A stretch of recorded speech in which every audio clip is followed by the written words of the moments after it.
Hey, this is Carl, better known as Zarepath, from the Custom Magic community, and today I wanted to do a quick video review of the custom set Vastuum. Vastuum is designed by Reuben Covington, and he's the designer behind Dreamscape, which is one of the first sets in the Custom Magic community to really see a lot of playtesting and polish. And he is also one of the primary forces behind Tesla, which was a community design project designed by the Goblin Artisans community.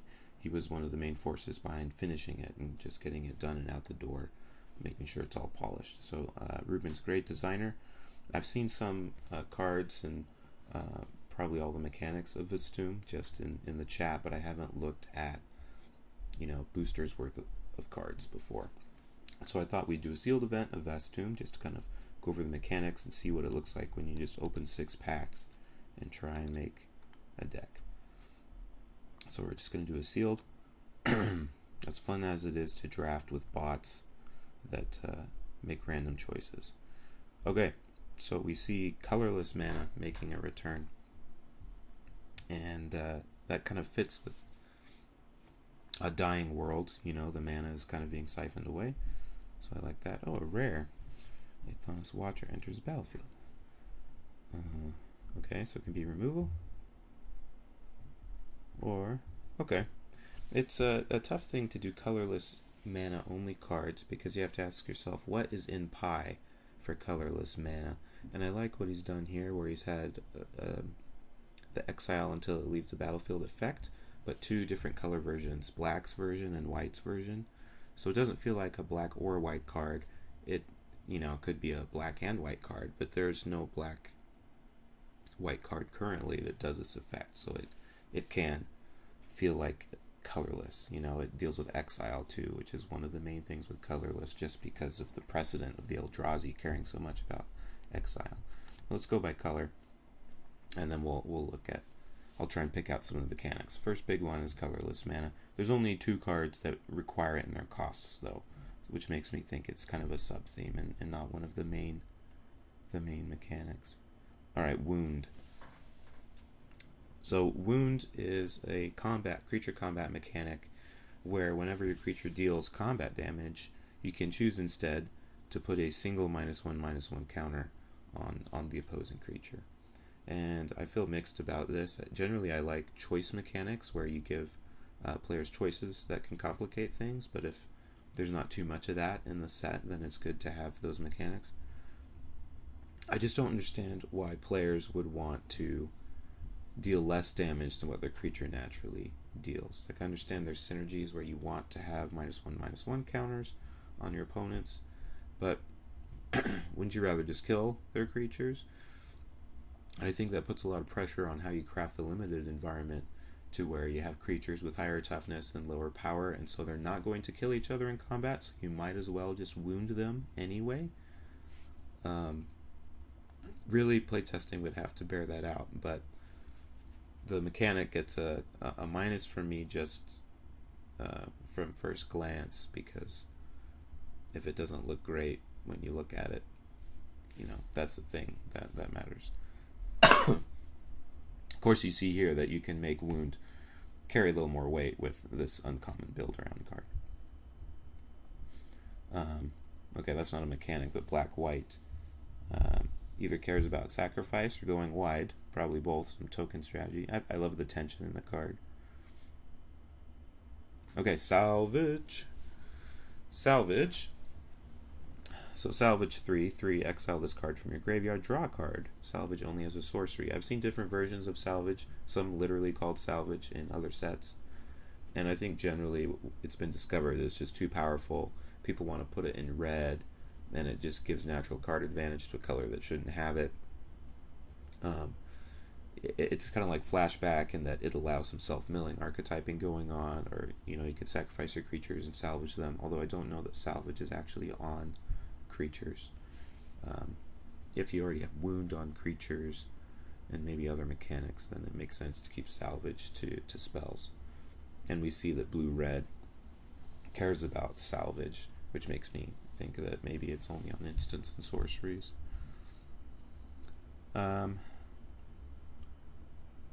Yeah, so one thing I've noticed though in other sets, they like to have salvage at 2, because 2 is just such a nice cost to pay. Um, for card advantage, pay 2 to get a card. That's a normal cycling cost. It's the investigate cost to crack a clue. But if it's already part of a card that's already seen its use, or if you're self-milling it and just get the free card, basically, I like having it at 3 instead of 2. It looks more expensive, and that drops the appeal a bit, but I think that makes it less developmentally problematic. Okay. Wasting. Whenever you waste one or more lands, you can return this from your graveyard to your hand. Okay, so there's some self-mill stuff going on, because we got things that come from graveyard to hand. We have salvage, but this card being an uncommon doesn't actually. It's a little parasitic, and that's probably okay for the multicolor signposts. But let's find something that talks about wastes. Wasting. There's not going to be any in white, looks like. Alright. I've seen this card before. This one is uncommon, but it actually explains what's going on. So 3 waste and non-waste land you control, draw a card. What does that mean? Well, you can kind of guess what it means, although the verbiage is a little awkward. Waste a non-waste land you control. Wasted lands lose all other land types and abilities and gain tap at seed your mana pool. I really wish it were just ruin a land. And the reminder text would say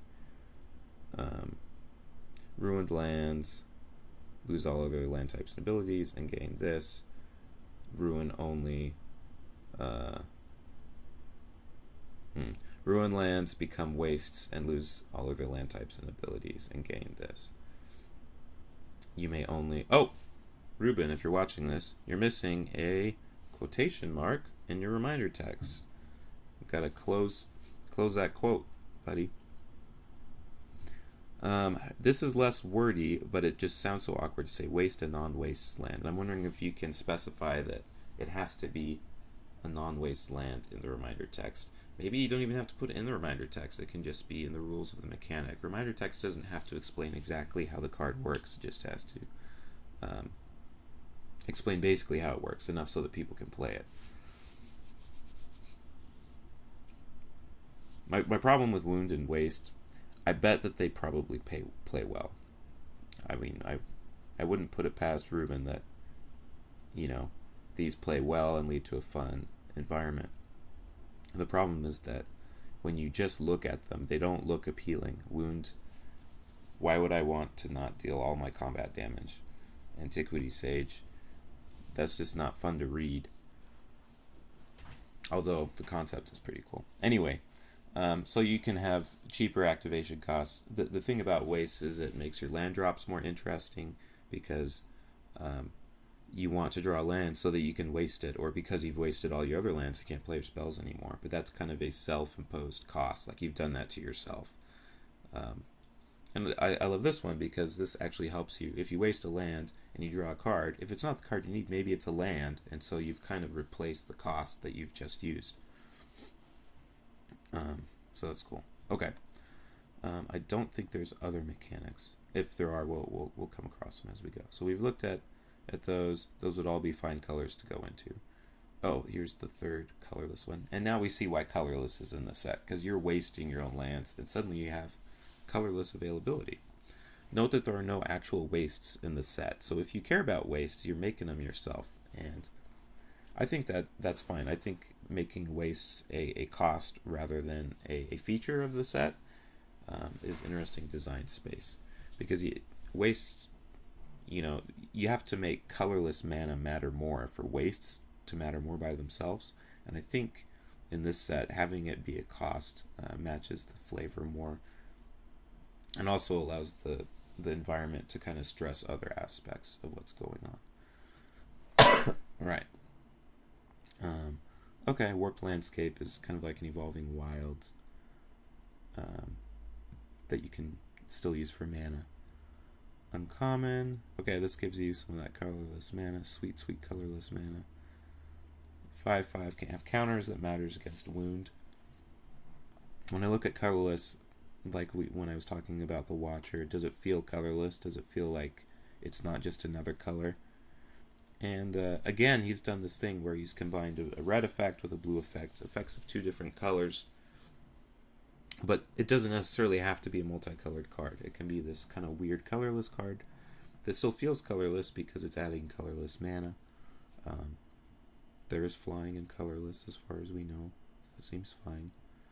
In some ways, they feel like artifact creatures with a little more pizzazz to them. That they steal a little bit more of the color pie because their restrictions are more. So we know that this isn't just going in a black deck. It has to be a black colorless deck, and so that you can kind of push the uniqueness of the effects more. Okay, so that doesn't help you with your colorless, but like I said, colorless isn't the end-all be-all. And I guess it does help you with colorless because it taps to add a C. And then if you need actual colors, you can sacrifice it, and then later get the card advantage back. Oh, that's kind of neat. And if you self-mill it, that's not too bad either. I'm assuming the self-mill. I actually don't have any proof of that. I like all the 3s here. I almost feel like the equip should be 3.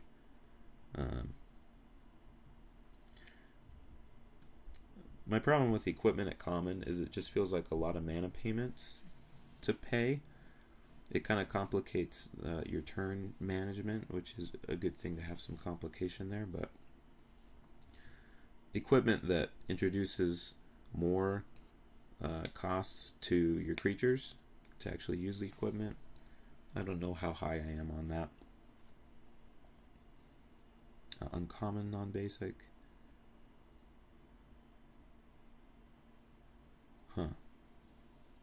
So you can get any color you need the turn you play it, but only if you have that color in your graveyard. And then after that, it's kind of just a colorless. Why is this not Crumbling Vestige, which I think is common and I think is strictly better.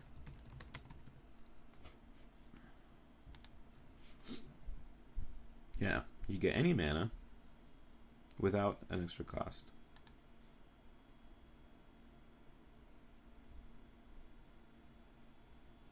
Maybe there's value in exiling from your opponent's graveyard. And so the real value here is, oh, I'm getting rid of your salvage card. Anyway, that's something to think about. Okay, white. Alright. Oh, Nomad Tribal. That's a fun thing. I only know because I've seen some other cards. Oh, this seems really good. If you got some tokens going on, and this makes me suggest there's some whiteness to white, as there generally is in Limited. This guy is a house. Overwatch. Uncommon. Oh. This looks like the rules text of an enchantment, but it's on a creature. In some ways I like that because creatures are easier to fight.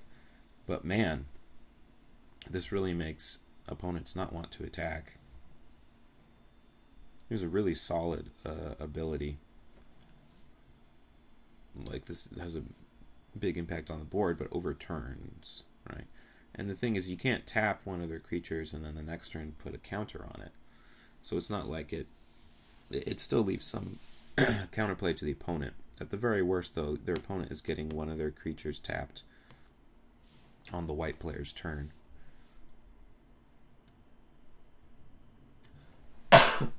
That certainly introduces a lot of complication to how the other player wants to play the game. Like, do I tap my creatures and attack in so that he doesn't get any value out of tapping them, but then he can just put a counter on my stuff?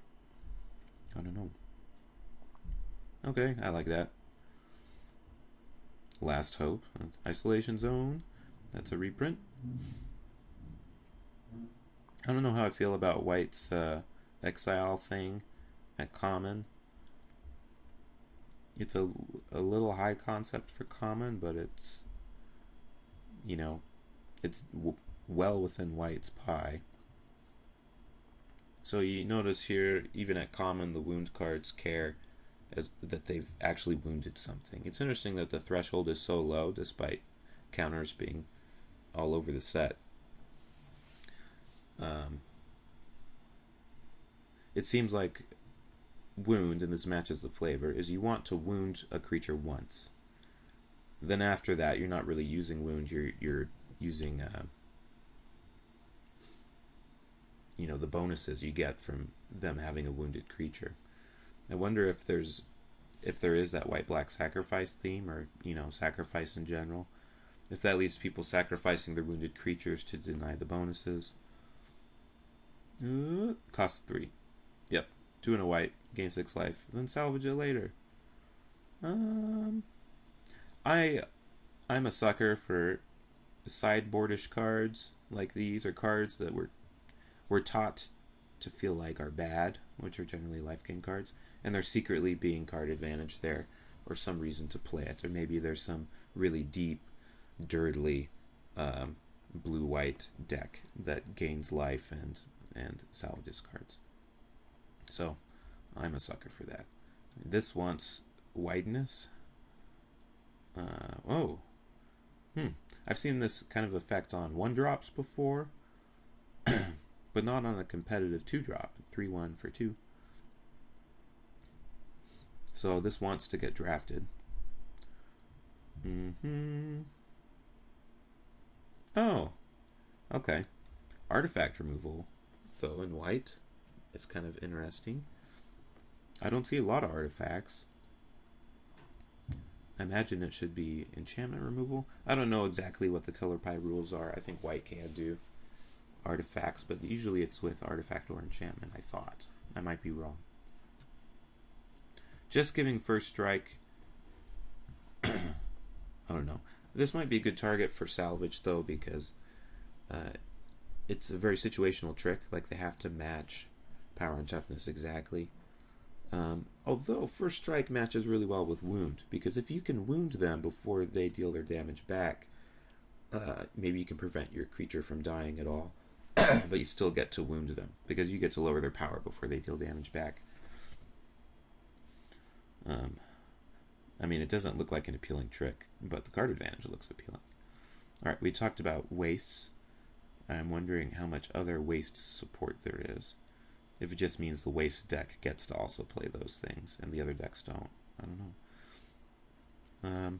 I like these activation costs. This pumping more on flying creatures than non-flying creatures, because it's hard to block creatures with that, and just thinking about it makes one's brain hurt. But if it has evasion anyway, there's going to be fewer times that it actually gets blocked, and it's going to be more of a calculation for the attacker than the blocker.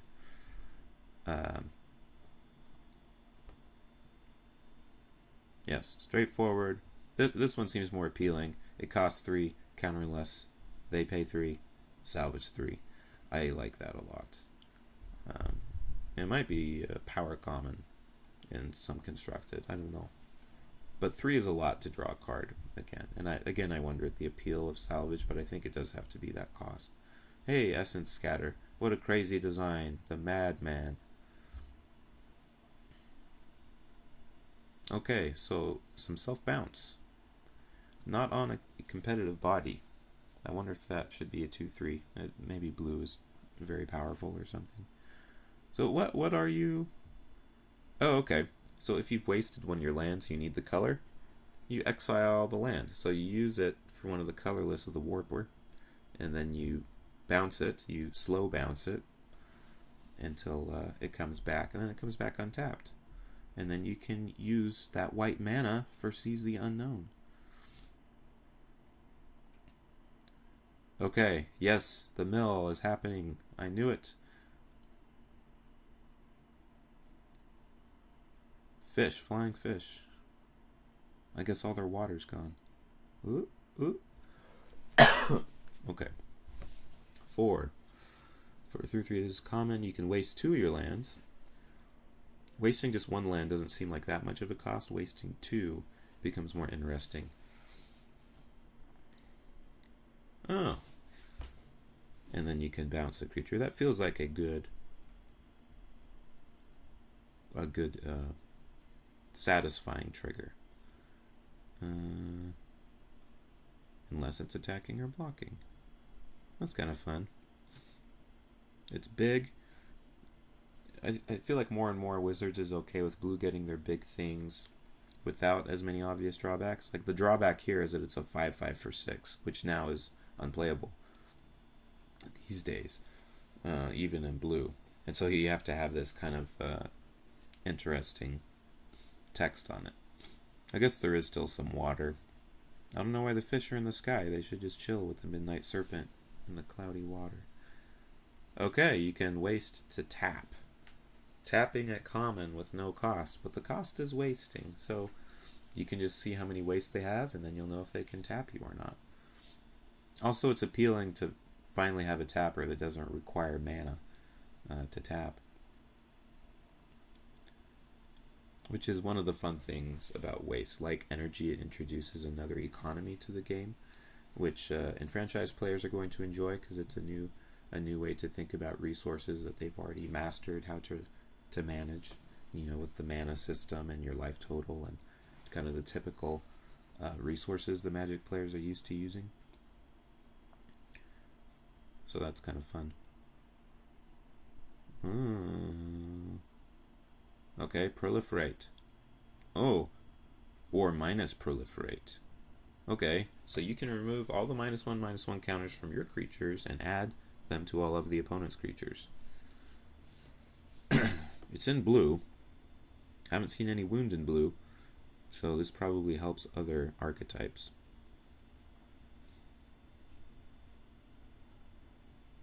Thoughtful Pilgrimage. Is this strategic analysis or whatever that's called? Strategic planning? No, you get to look at top 3 with strategic planning and mill 2, and it's a sorcery. Okay. Yeah, that seems cool. So we've got the 2 self-mill at common, which is probably appropriate. Oh. Well, that's big. Alright, well, for our deck, I hope to go big and use my mythic. That feels mythic, that's for sure. Is it blue?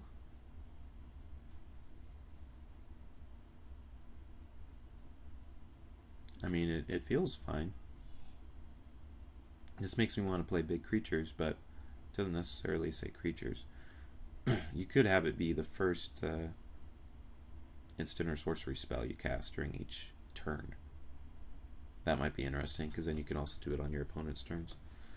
But this is very sorcery speed focused, and it can be creatures, and is going to be the most likely use of it. Which is probably fine too, just something to think about. Twilight Lurker. Alright, black has wound. You don't have to attack or block to get the first -1/-1 counter on this guy. Also, he only deals 1 damage, so wounding is a more obvious choice with him, which feels good, but for the mechanic to make any sense, you kind of need it to mostly be on creatures that deal more than 1 damage. Hey, it's the art that's in Tesla and Metropolis. Oh, I like drawing a card for 1 mana. Well, the effect is very niche, I guess. It gives everything that attacks it wound. Well, I don't know how necessary it is.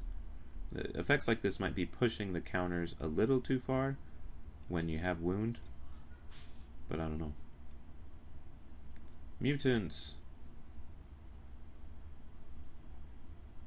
I like that it makes it just mutants and not any creature, because that can make the board crazy.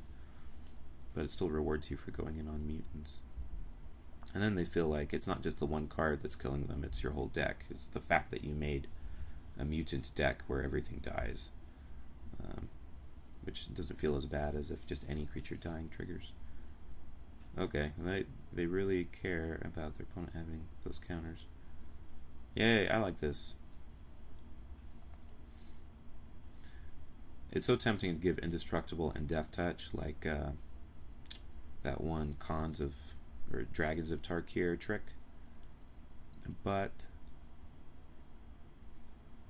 that's like such an obvious trick, like, oh, it's basically Black Smite for attacking or defense. I like more nuanced things like this. Fall Touched Shepherd. Oh, it's a mutant and it has Wound. I suspect those are two different archetypes. And it also does something when it dies. 6/1 for 4. It's a Johnny Vanilla. Oh, that seems really good. Sand, Dust, and Death. I like that flavor text. Hey! Ooh. Mind Control. But you have to sacrifice creatures. I like that card a lot. It's a nice bend with a very black rider.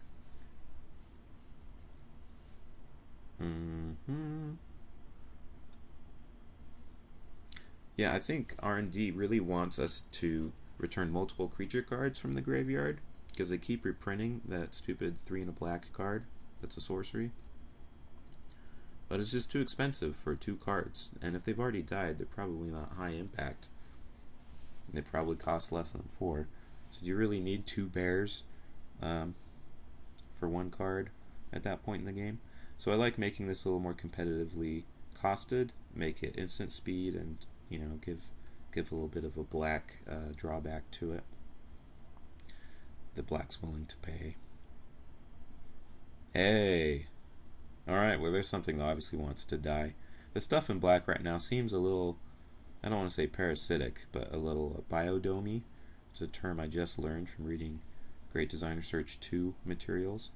Just where I bet all this stuff plays really well with each other, but it's so it cares so much about the other things happening in the set. It makes you wonder how well it plays with other cards outside of Magic.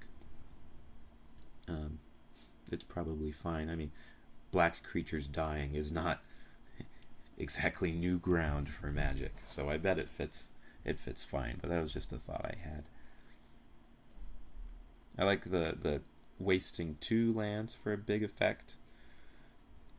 If you have like 3 or 4 effects that waste 1 land, then the cost of wastes doesn't really come into play. But if your effects require 2 at a time, it really can, and then it becomes an actual decision.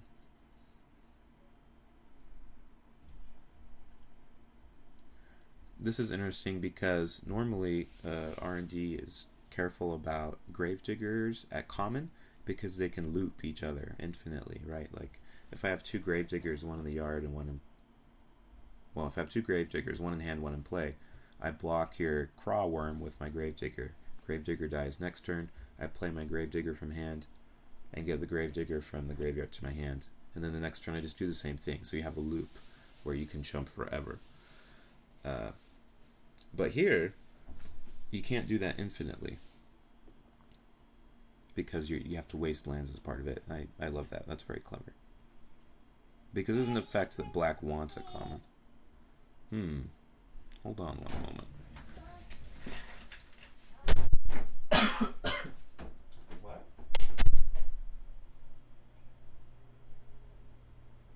Oh, okay. What do you need?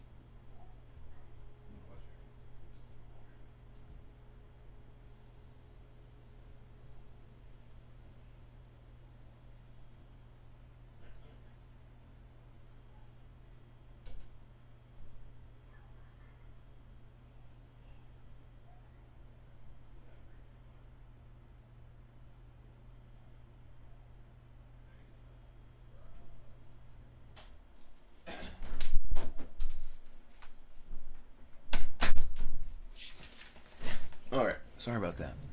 Potty training child. Okay. Oh, this is a common. You put a counter on a thing. Since we need more ways to put counters, maybe we do. Or destroy something with a counter. Oh, that's a cool removal spell.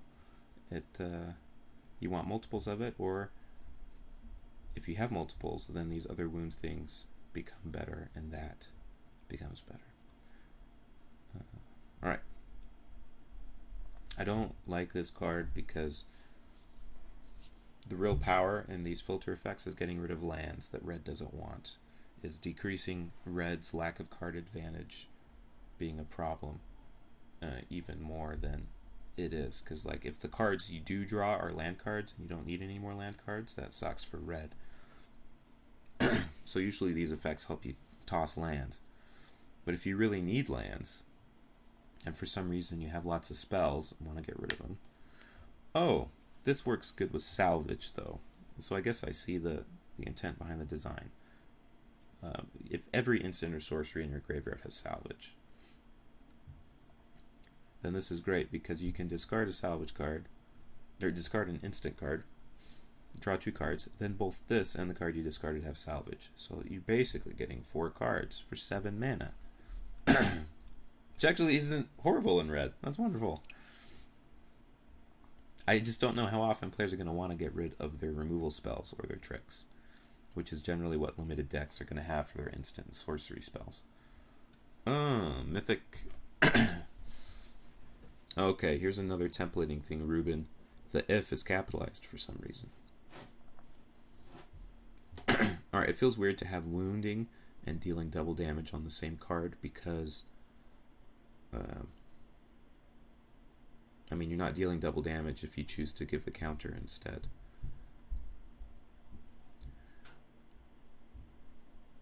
I kind of like this effect on a hasty creature, but it looks so weird on a 1/1. I would almost want the wound to be gone and it to be a 2/1 or something. I don't know. Yeah, I'm mixed on the design of this card because I don't see how wound fits it.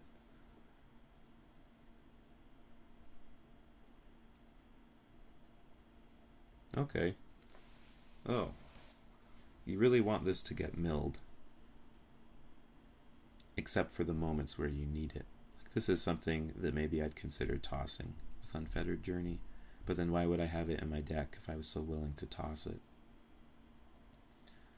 This is more along the lines of what I was thinking of. It's interesting that it's uncommon just because the removal plus card advantage is, you know, is not something you want to see at common, but it feels like the common implementation of this, where it's a card you want to cast and a card you want to salvage. And a lot like the counterspell we saw earlier, Disrupting Sands. It's a card you want to cast and it's a card you want to salvage. I think the situational nature of this allows it to be more common, whereas this is always going to get you a card's worth of value, and then another if you want.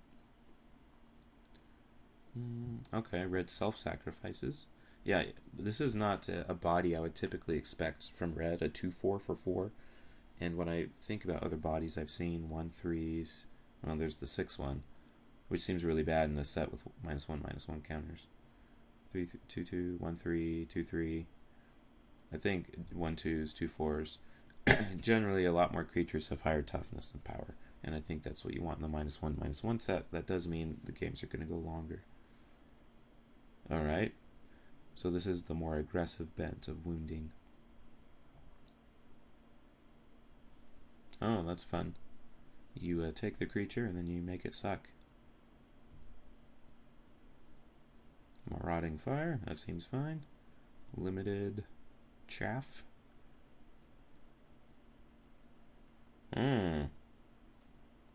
Looting on a hasty body.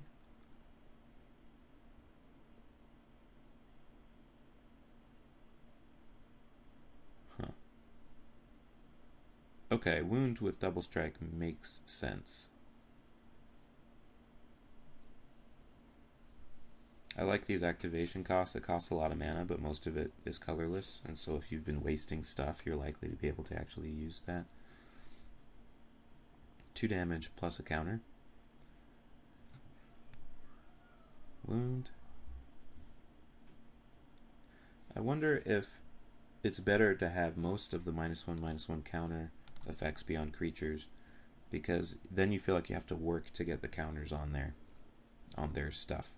Both black and red have very easy ways to put counters on them. This wound creature even puts a counter on by itself before it even is dealing damage. And most of the wound things just seem to care that they have one creature with a -1/-1 counter, not, you know, the number of creatures. This does care about the number of creatures with counters on them, to be fair. Yeah, I'm just thinking about what's the benefit of there having a lot of counters on their things. I guess if you study the end them after you've got counters on all their guys. Yeah, maybe at common the creatures just care as long as there's one, but at uncommon it becomes they care more about how many there are, and you can manipulate that more. Yeah, 5 for haste for 5, but you have to waste your stuff. I like that. Okay, so we have some waste in red. I haven't seen any in white. White doesn't seem like a wasting color, and I wonder if green is either. Green doesn't want to waste nature. I like this common a lot. I don't know why you want it to die, but if it does, at least, you know, I think this will make games go long, because players want to get to that point, and if it does get to that point and they lose their finisher, right, their common finisher, the game's going to go on even longer because they've gained the 6 life. And there's some nice aesthetics to it. 6 and a green for 6/6 gives you 6. Pretty simple rare. Makes a lot of sense.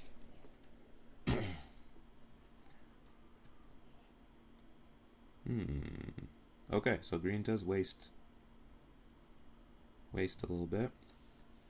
At least on the flavor of these nomads, these desert walkers. I think that can make some flavor sense. So this can be a 3/3 for 2. If you waste 2 lands. That's interesting tension.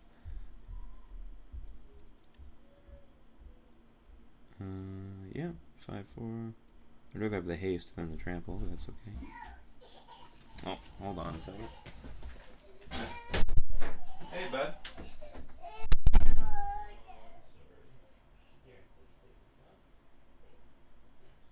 Where's your undies? Do you want undies? Or just want to wear these? Fell down. Sorry. How many shirts do you want to wear today?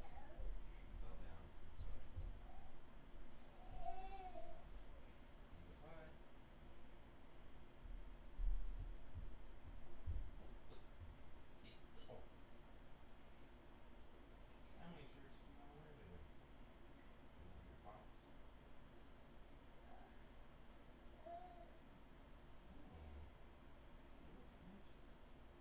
looks great. Can you show mine?